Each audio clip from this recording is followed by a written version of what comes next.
Okay, so can I talk to you guys for a second? I love everything gut. Our digestive system is like the brain of our body. And it's honestly, if you ask me, the most important and vital system. It's so important.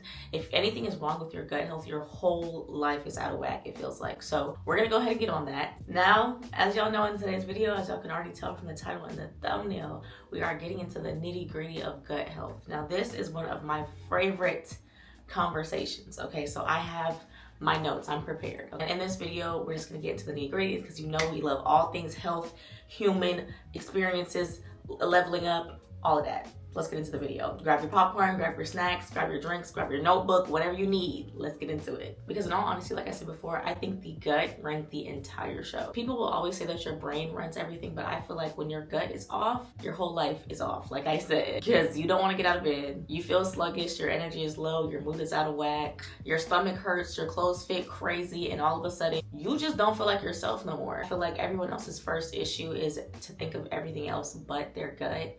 But that's where we're going wrong. Because one thing I remember is being able to wake up and looking at myself in the mirror and being like, oh my gosh, look at my morning skinny. And then as the day continued on, I would eat things that would irritate my gut or whatever. And the next thing I know, it's middle of the day, I'm looking at my gut and I'm like, oh, yeah, I can't see my toes anymore because of the fact that I'm irritating my whole system with foods that I'm not even paying attention to the fact that they're irritating my system. I'm just eating whatever I want to eat. And then all of a sudden, now I'm uncomfortable with myself. I'm uncomfortable with my body. I'm just uncomfortable, point blank, period. And then I'm thinking to myself that bloating and just being uncomfortable with your body is just a part of life. But it is not, okay? I honestly thought having stomach issues, the random energy crashes, cravings, and then just feeling puffy all the time was like a normal part of life.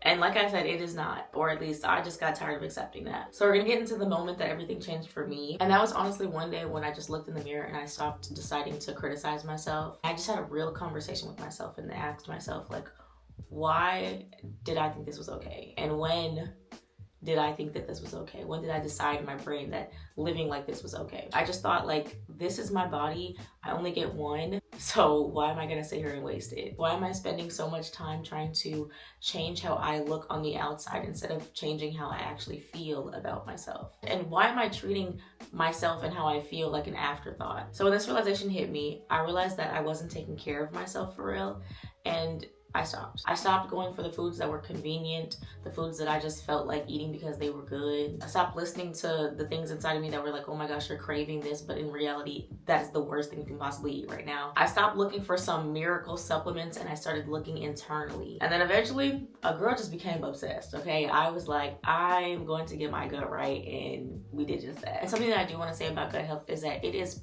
a progressive type of thing that you're going to constantly be having to do throughout your life. It's not just something like, oh yeah, I healed my gut and that's the end all be all. This is what the regimen that I follow for the rest of my life. You as an individual is constantly changing. Who you are is constantly changing. Your body is constantly changing. The things that you can't eat today are not the same things you're going to be able to not eat 10 years from now. That's just not how that works. So recognizing that and realizing that it is a progressive thing that you're going to have to consistently be on top of for the rest of your life if you genuinely want to change for real was something that also had to hit me hard.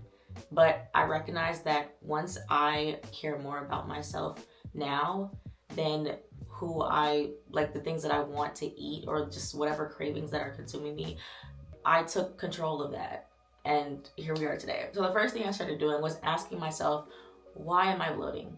What is the tea behind the bloat? Instead of trying to take them probiotics or whatever fiber gummies to cover up the fact that I was bloated or constipated or whatever, I actually got to the root of it and I realized or paid attention to the foods that I was consuming daily that would make me bloated or that would irritate my bowel. Because your body is constantly communicating with you and it's just up to you to listen. So the first thing I did was become a detective, y'all. I literally put on my little detector gadget hat and I wrote down any food that I was eating throughout the day that would irritate my bowel. So I had a list on my phone that I would put together and I would just write down anything that made my stomach irritated throughout the day.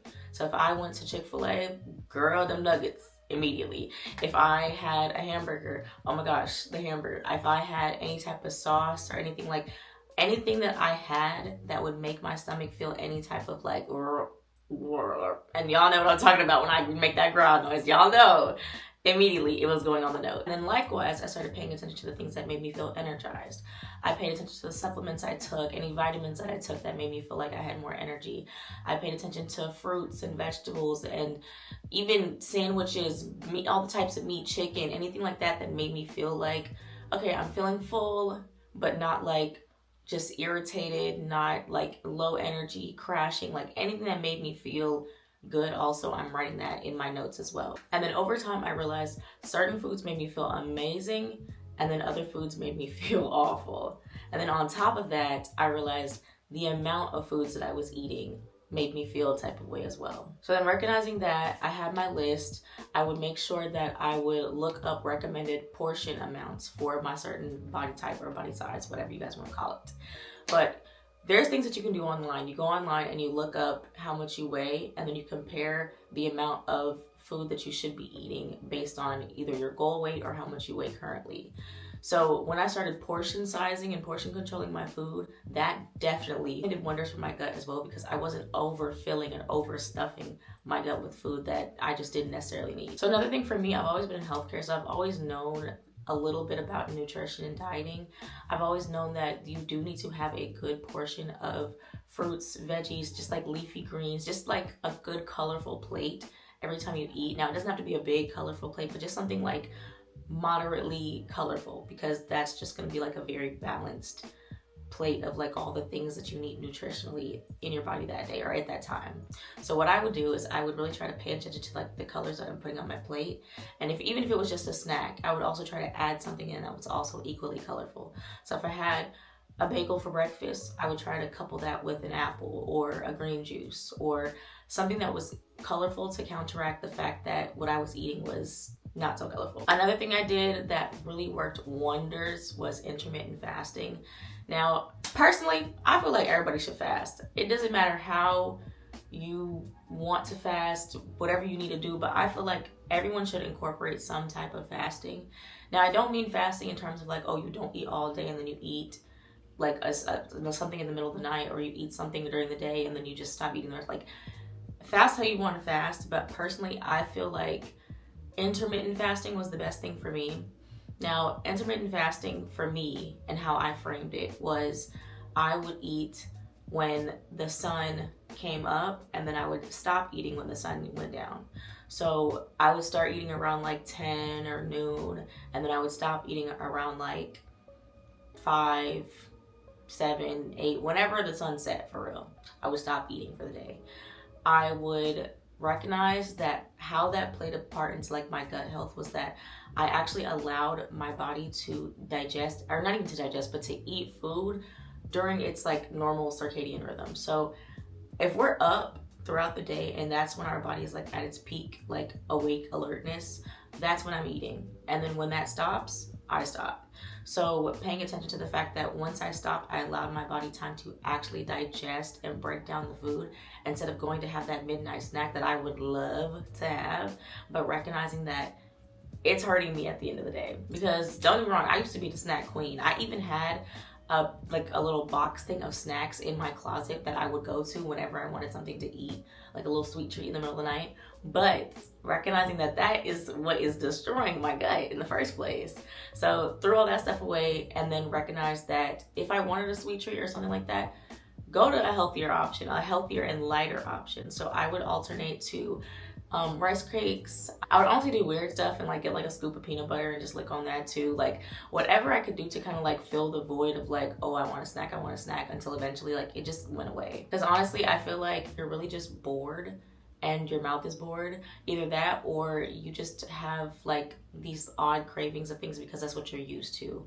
And once you slowly start to kind of like disrupt that habit and just break that down, then your life will follow suit, and it's just not as hard to stay consistent with that anymore. So like I said, balanced meals, quitting snacking, trying to fast, and also incorporating the fact that I would take out sugar in a lot of my meals, and I would try to reduce the amount of salt that I put in a lot of my meals. And that was honestly the game changer, y'all. I'm not gonna lie. Taking out sugar, you know how much sugar we eat as Americans? Let me actually look that up really quick. Give me 1 second. 22 22 teaspoons of added sugar per day is what the average American consumes, but the recommended amount is only 6 to 9 teaspoons.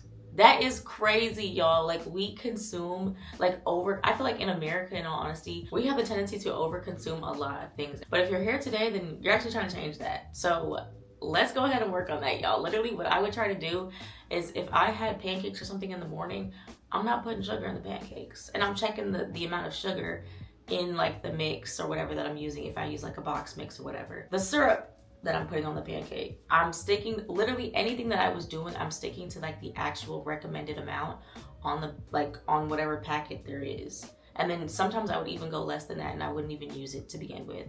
I would go for healthier options like honey, or I would just, like I said, instead of going for a fruit snack, you're going for a rice cake. Instead of like, there's just so many healthier options, even though they're kind of like, not all of them might taste the best.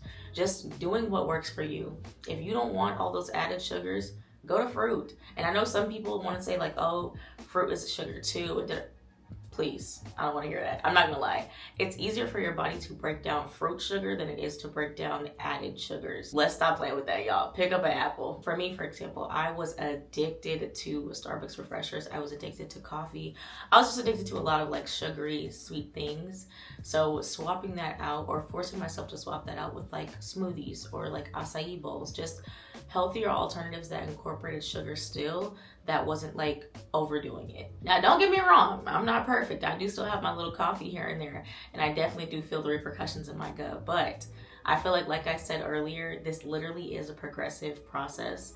You're constantly changing. The things in your life are constantly going to be like, when you're experiencing more stress or when you have a lot to do, of course you're gonna grab a coffee, or of course you're gonna grab that thing that just helped you stay up and be more alert. That makes sense. But like, as time goes on, your body's gonna be able to balance doing these things on its own. So the lack of energy that you had 6 months ago, now that you're eating right and you've healed your gut, please, you're not gonna have that same lack of energy. You're not gonna have that same energy crash. And I'm not gonna sit here and say that it's so wrong to eat out, because it's not, in all honesty. If you wanna take a little break and you wanna go eat out every now and then, that's fine. But portion control, allowing yourself, when you do eat out, don't get the biggest, heartiest meal that you can find. Find a balanced meal on that menu. And if you can't, get the smallest thing on that menu possible, or the thing that you know on that menu, going back to your list of things that you created that isn't going to irritate your gut. And then also just limiting the amount of times that you do go out to eat. Because like I said, in America, I feel like we overconsume, and going out to eat is convenient and it can get obsessive. Something that I also did was I incorporated more fiber in my meals. So I added like chia seeds to my water. I made sure that I was drinking tea and stuff in the morning to just allow myself to like clean my system out early in the mornings. I would also, I used to take a probiotic. I still do take a probiotic, just not as often because I don't really need it. But I do take a probiotic every now and then just to kind of help filter the system out, and y'all know what I mean. But healing my gut was not some magical fix that I had to do overnight. It wasn't one supplement, it wasn't one diet, it wasn't one hack that just cleared my whole system and just made me new. It was honestly a collection of small decisions, slowly, day by day, that added up and allowed me to pay attention to my body, listen to my body, and just be honest about my habits, and then treat my body like it was something that I truly cared for. And then one day, stomach was flat. Morning skinny was a consistent thing for me. And in all honesty, like I said earlier in the video, once you clear your gut, everything just starts feeling better. Your mood is better, your energy is better, your confidence is improved. I fixed my relationship with food, fixed my relationship with myself, and stepped away from the fact that it does not need to be perfect. It does not need to be consistent all the time. It's okay to break away and then get back on track. That's the whole part of discipline. I feel like when we see other people and we see how they already are at their end goal, we don't really look at what it took them to get there. We don't pay attention to the fact that we're completely different people, and what will take me maybe 6 months might take the next person 8. And that's okay, because nobody's perfect. Everyone has different things going on in their life. But one thing that we all can do today is just start listening to our body. Just listen to the things that your body is telling you every single day with the things that you're eating. Now, if y'all like this video and y'all plan to follow the tips, go ahead and let me know in the comments how you're doing. I want to hear y'all's progress. And if y'all have any tips for anybody else that's also trying to heal their gut, go ahead and let them know in the comments. This is the family, y'all. We're here together. But that is it for this video, so I will see y'all in the next one.